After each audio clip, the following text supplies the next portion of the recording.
a lot has happened and we start now. Okay. We are in Amsterdam. It's Serpatu Park with Anna, and I'm interviewing people who have unconventional career paths. Welcome, Anna, to Bubbles Interviews. Can we know about you? I want to ask about your educational background, and I have a few more questions. Okay, amazing. Thank you so much for having me. Always happy to chat. Yeah, a lot has happened. A nice man gave me my phone back because I left it over there.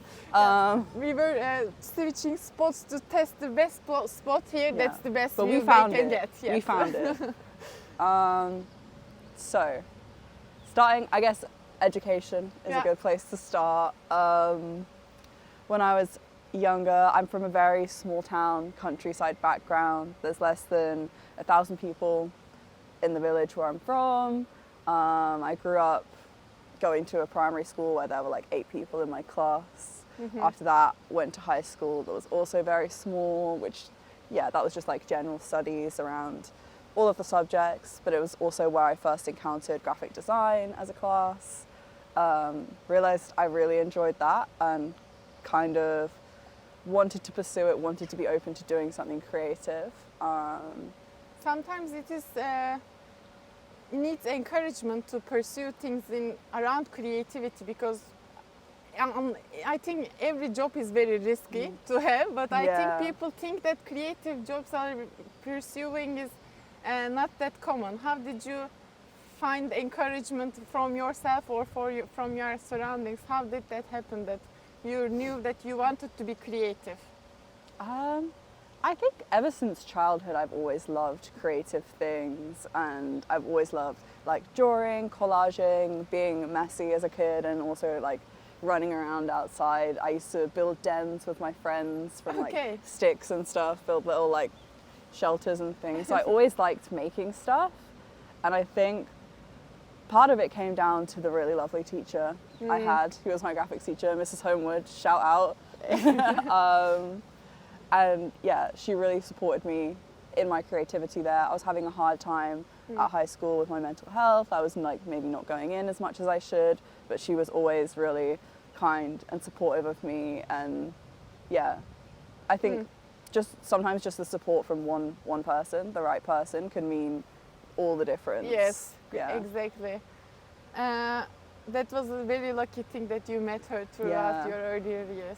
I've heard when you said that you were building stuff with your friends.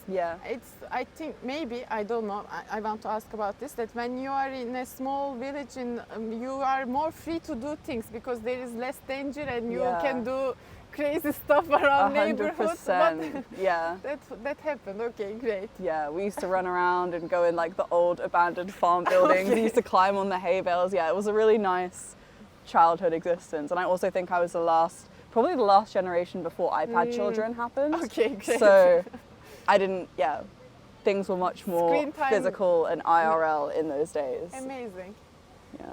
Do you think this reflects on your current designs about IRL? I know that you are doing festival designs in IRL for IRL meetings, and maybe it's good time to ask about things that you are doing right now after the education. If there is something in between that you want to mention, that would be good to know about your current Anna. I guess I haven't thought that much. I haven't made that connection previously about the things I like to do when I was younger and forming my practice now, but I also think that that's a really interesting point, and reflecting on it, I think it definitely has. And I think a lot of our childhood loves and the things that make us happy, we rediscover kind of after our studies. In like our early to mid 20s, we start to return to the things that really like brought us joy as children, whether it be through our career or in our spare time. I think it all goes somewhere, throughout your whole life, all your passions and your little hobbies, your opinions, your phases, it all goes somewhere eventually, especially in a creative career. Like you'll always end up channeling that. So I think, that had definitely an impact on my creative practice now. The physicality of spaces and how much I also enjoyed doing this festival But project. what do you think about, like, there is obviously a brief that they want to do and show people, but when you are designing, can you reflect on how is the things that your intentions also, what do you have the visions inside of this kind? I don't know how to design a festival, etc. So I want try to understand, is it so much different than the designing another thing? It's very different to designing, like, for example, a website or something that's just supposed to be digital. It's a little bit closer to designing for print, like particularly designing a book or something, in that you're thinking about how people are going to experience the space, and you're really thinking about, like, you want to evoke a certain emotional reaction and connection in your user, and we really wanted to facilitate a space for community and people to coming together. So we wanted it to feel really friendly, lively. When I see the graphic design of the festival, it felt light. It was like, it was not that too much. Sometimes design is designed around design is too edgy, that they're too sharp, and some colors that it is really common for design things. And it felt, this one is felt like, oh, that's fresh and light, and that was, thank you. I'm glad you experienced it that way, because that was exactly the vision going into it. When you, after education, is there something that if you would reflect on your route, was there something that changed your path that you will always remember? I think I'm still very newly graduated. I graduated 1 year ago from university, so like last summer. So I'm very new, and honestly, after I graduated, I was kind of struggling a bit. Like I was like, oh, what am I going to do for my job? Trying to find work. I'd moved countries. I'm living based in Porto in Portugal, and I'd grown up in the UK. So it was lots of huge changes. Also the culture change. Yeah, the culture change, and I was really unsure if I'd even made the right decision. I was like, oh my God, what am I doing with my life? Like, have I made all the wrong choices? Why am I here? I don't want to be. Is it that I don't want to be here? Do I just not want to be anywhere? Am I just really burnt out from university? But I guess the number one lesson learned from that is to just keep, I know it's such a cliche, but keep persisting and keep believing in yourself. Showing up. And keep showing up, keep showing up for yourself, because it really, it does just take one day for things to change. Like I reached out, I've been following AX Design for a while, just online. I knew I wanted to be involved. I'd heard of them while I was at university, because I did a year in creative computing, studying a diploma there, which was when I really realized this is the space that I want to be in, not just the traditional graphic design space, but the intersection between technology, design, creativity, and also community. So I just completely lost my train of thought. Was that also the why did you choose Porto then? Is it something that you had? My boyfriend, he lives there, studies there. My family lives like not too far from there. My dad's Portuguese, and I'd always wanted to live there. You knew the culture already. Yeah, so I just wanted to. I knew that it was somewhere I wanted to be eventually, but that's what I was trying to say. And I got there, was really struggling with all the changes and new things. I'd reached out to AX Design, and suddenly it all seemed to change. Like it was right around Christmas time. They were like, we really love your application. We want to take you on as part of the team.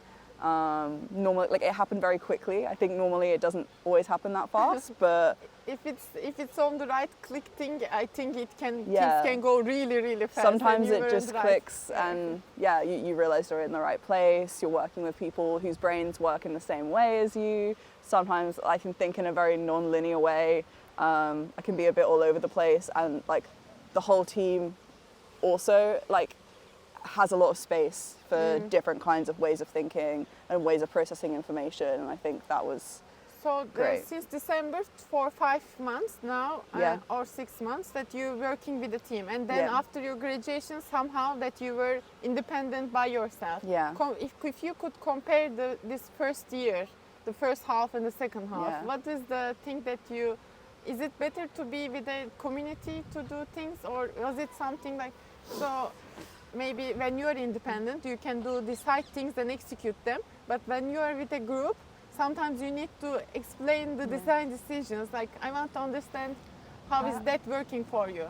Personally, I've realized recently, especially in like my final years of uni and since leaving, I make all my best stuff as part of a team or working with collaboratively with other people, because you all bring different strengths to the table. It means you're all sharing in your successes and also your failures and all your stresses.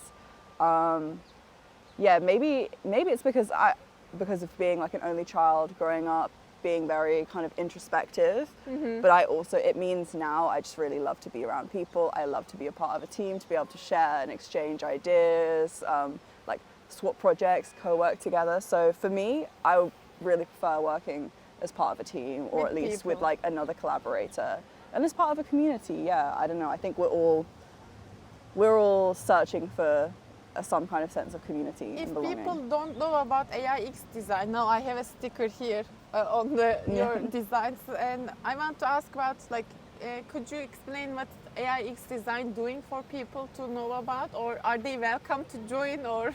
So basically we're a critical community, mostly online based, but moving into the IRL, and oh my god, hello dog.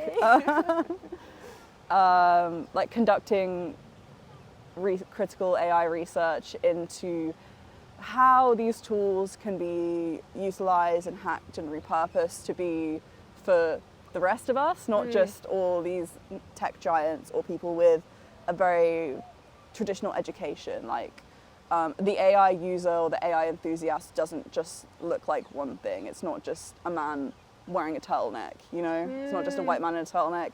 It's for all of us. It's for everyone.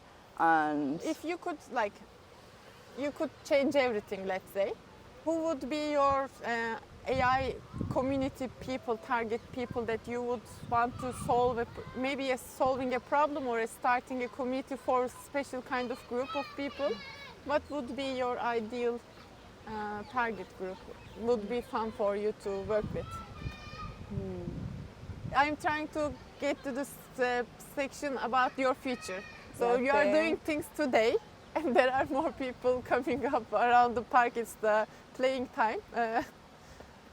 I think, honestly, I would like to do more community outreach like this, more creating physical spaces, events, exhibitions, things like that. But also, like, I'm seeing the children running around, and I would love to be able to work with children and teach them about these tools and programs in a way that's accessible, because when I was a child, I didn't have that, and I want other kids to know that just because you don't like maths and numbers don't make sense in your head, it doesn't mean that you can't code or you can't work with AI, you can't do these things. So I would love to run workshops for kids around AI and like responsible use. Oh, they're so cute. I love that they're really curious and do unexpected things in the world. Yeah, they're just tiny humans that just want to have fun. And they want to learn, and they learn things. They're so curious, and maybe that's also like why I want to work with kids, like their boundless curiosity. They just want to ask questions about the world. And they're not scared of asking things. People grown-ups are very scared of doing things. I definitely relate to them in that respect, because I think asking questions is such a big part of how I navigate the world, even as an adult. Like, I'm always asking questions. I'm asking loads of questions. And I love that kids are also open to doing that. Yay. I want to ask about last thing that I have one surprise and last question. So the surprise is that it is bubbles interviews, and we have bubbles for you. Please take your favorite color or other things. And then we make bubbles, and I will ask you some last question. Ooh, which color, pink or orange? Oh, this is the dinosaur. Hell yeah, this is mine. Thank you so much. You're welcome. And I will ask my last question now. We make some bubbles, etc. Oh my god, I made a giant bubble.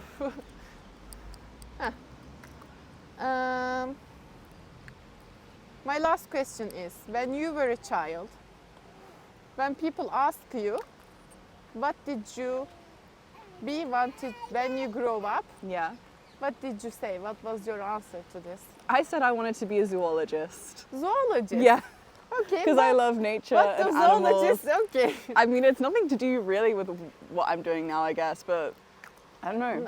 Not a veterinarian. Maybe one day it will be. Maybe Yeah, why one day not? I'll be working with Dinosaur you animals. selected already. Yeah, maybe one day I'll be working with a like computer vision model that can monitor patterns of ants in the Amazon rainforest, and I'll be there Amazing. as a researcher. Yeah, that's my ultimate pipe dream.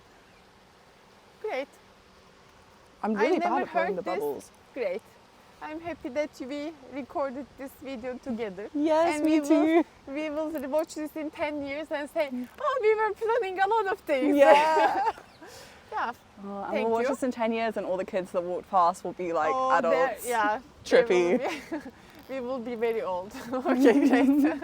It will be fun. I like being experience of being a human. Me too. Fine dag. Doei. Bye.